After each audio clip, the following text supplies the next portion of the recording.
Hello students, I welcome you to Gurukulam online learning classes. I hope you all are safe at home. Today we are going to start our first lesson of English, that is Bharat, our land. It's a poem consisting of 3 paragraphs, 8 lines each. The poem is written by Subramanya Bharati. He is a very renowned poet. Even he started writing poems at the age of 7, and this particular poem, Bharat Our Land, this is written post independence. So in this poem we will basically study, or we will read the attributes of our land, that is Bharat. What attributes we have, what qualities our land possesses, this we gonna read in this poem. So let's begin with our first paragraph. Our first paragraph, it consists of 8 lines. So let's start. Let's begin with the first line. The mighty Himvant is ours. The mighty Himvant. Himvant here is Himalaya. We all know what is Himalaya. The Himalayas, the highest mountain ranges in the world, and it resides in our land. The mighty means powerful, very big. The mighty Himvant means Himalaya. The mighty Himalaya is ours.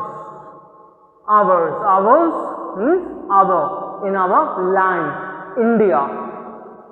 The mighty Himalaya is ours. There is no equal anywhere on earth. Like Himalaya, there is no equal. Means Himalaya, it is the highest, it is the mightiest, it is the most powerful mountain ranges, and there is no other mountain ranges in the world which is equal or as Himalayas. There are no equal anywhere on the earth. Anywhere on the earth there are no powerful and the mightiest ranges than Himalayas. It is a very proud thing for us. It's such a big and powerful mountain ranges resides in our land. As Himalayas, we also have Ganga. You know what is Ganga? Yes. It is the holy river. Ganga is the holiest river of India. We know how important this river is. Do you know Ganga travels, it covers the longest land in India. It gives fertility, it gives us food. Basically, it supports our life system. It gives life in India to thousands and millions of people. So the generous Ganga, generous means giving, open-handed. Ganga is generous. Generous means giving. If someone is generous, he is giving. He is open-handed. He is not mild. He is generous. So the Ganga, who is very generous, who covers so large area of land, who gives fertility, food, prosperity to millions of people, it is Ganga. It resides in our land, India. It resides in India. It is a proud thing again for us, like Himalayas, then we have Ganga, which we should be proud upon, we should boast about. The generous Ganga is ours. Which other river can match her grace? Grace means beauty. Grace means beauty. Charm.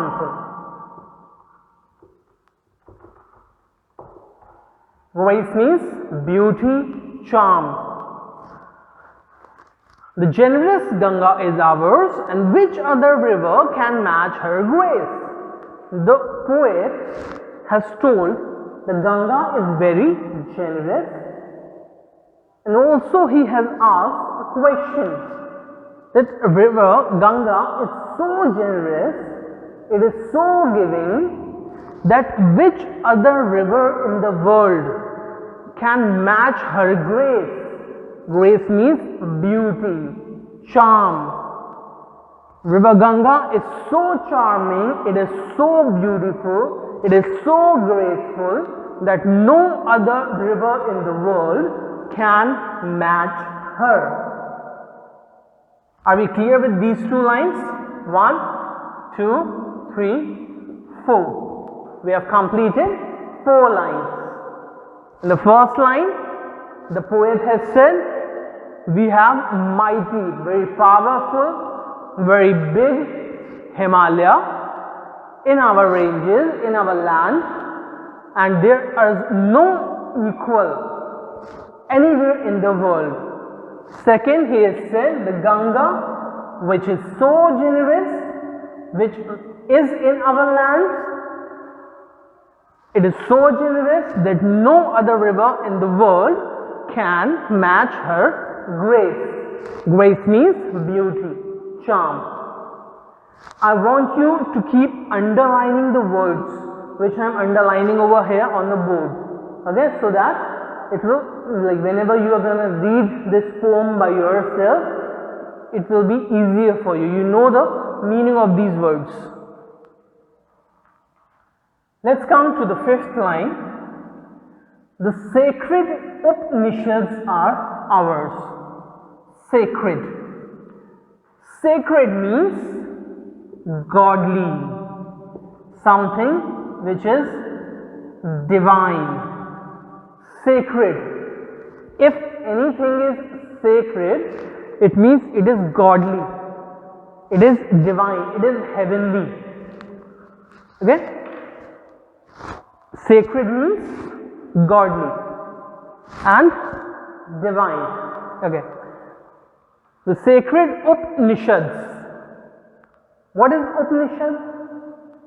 Upanishads are holy books, sacred books. It is a scriptures. Do you know scriptures? Scriptures. Upanishads are scriptures.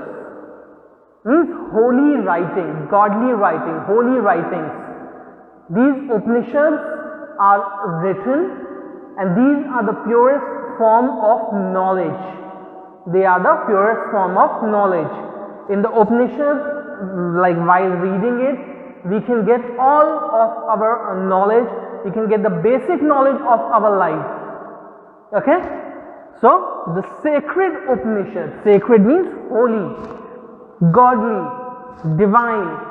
These are synonyms. I want you guys to like keep on writing these synonyms as well. So the sacred Upanishads are ours. What is Upanishads?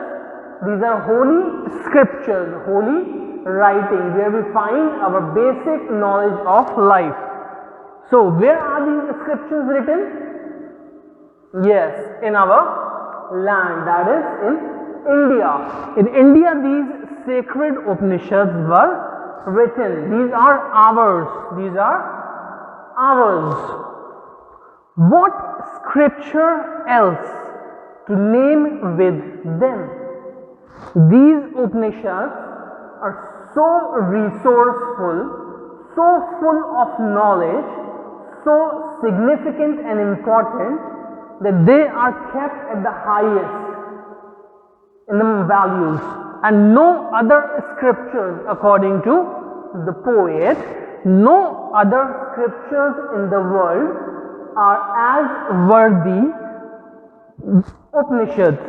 So there are no other scriptures in the world which could be named along Upanishads. Okay, let's move forward. We have completed 6 lines. Let's move forward to 7th. This sunny golden land is ours. The poet has called our land, that is India, he is called sunny and golden. Sunny, it is obvious, the full of sunlight, and when sunlight falls on anything, it makes it a golden, it gives it a golden color. So he has called this land sunny golden land. He is also told golden because of its rich resources. India is a country with very rich resources. It is as rich as gold. So it is sunny and it is gold. It is golden. So the sunny golden land is ours. She is peerless. She is the poet. Who is she over here? She is speaking of land. The poet has, instead of land, he has used she. This is personification. This is known as personification. It is a figure of speech. Figure of speech you must have studied in your earlier classes. I have already taught you personification. What is personification? If someone treats a non-living thing as a living thing. Land is a non-living thing, but we are telling it she. She is a personal pronoun we use for feminine gender. Hence, we are treating land over here as a person. Hence, this is known as personification, a figure of speech. She is peerless. Peerless means unequal. There is no land, this land of ours, it is like no other land in the world is equal to our land. Our land is the greatest, matchless. She is peerless. Peerless means unequal, matchless. Let's praise her. Praise her means be proud of her, tell good things about her, and boast about her. Okay? So, over here in the first part of this video, we have completed our para 1, which consisted of 8 lines. In the first 2 lines, he has explained about Himalaya, which is very powerful, very big, and no other mountain ranges are there in the world which is as mightiest and as powerful as Himalaya. Then in the next 2 lines, we have studied about Ganga, which is so generous that no other river in the world can match her beauty and charm. In the next lines, we have studied about Upanishads, the holy books, the holy writings. These are sacred. Sacred means godly, divine, heavenly. We have studied about Upanishads, that these are so full of knowledge, so resourceful, that no other scripture, the scriptures means holy writing, no other scriptures in the world are comparable to them. And the last 2 lines we have studied that the poet calls our land sunny and golden, that is rich, and it is in the last line he has said she is peerless. Peerless means matchless. There is no match of our land, and let's praise her. So, I'll meet you again in the next video of Gurukulam Learning Online Classes, where we will study the part 2 of this poem. So until then, be safe, be at home, like, subscribe and press the bell icon.